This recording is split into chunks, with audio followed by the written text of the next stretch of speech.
Sure, I think it's important to have sort of the research that's being done in Colorado and other places. We're not going to solve these problems overnight, and we need sort of fundamental research to try to figure out how we're going to do it. And I like the idea of bringing investment professionals together with academics. That's an important thing that we need to do.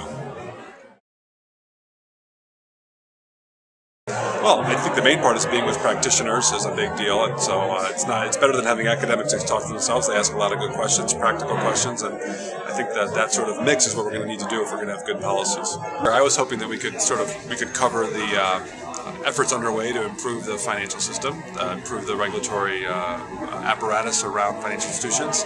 And I was hoping to talk a little bit about the problem of too big to fail. The main point is that these creditors of these large firms don't think they're risk of loss, so what are we going to do today to make them think they've got some money to lose and then fix this problem of too big to fail? Sure, I think we're a lot better off. Financial markets are much better functioning than they were before, but I think we still have some ways to go to improve the underlying condition, and then we've got a lot of decisions to be made about what the new rules of the game are going to be for these large financial institutions.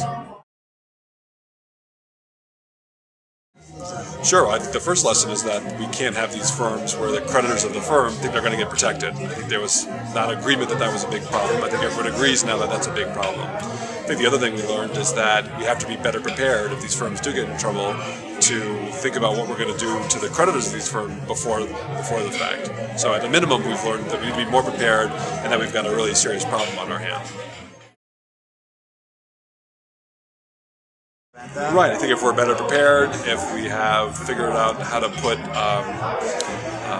more buffers in between the firm and losses to the taxpayer so someone else takes those losses, if we sort of reforms along those lines would be what we need to do.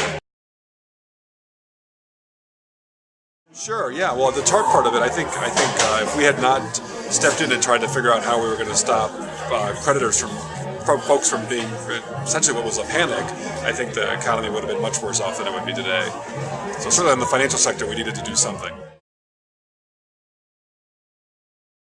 Well, the way I would put it is the government found itself in a position where the bailouts were the best option, but it would have been a lot better to have not been in the position where we had to do bailouts.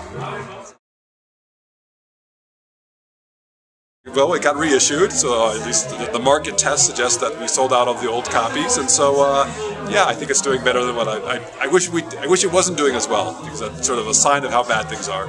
I think it's had a little bit of an influence. I wouldn't overstate it, but I think people that have read it have indicated that some of the ideas that we advocated a long time ago are things that they want to do now.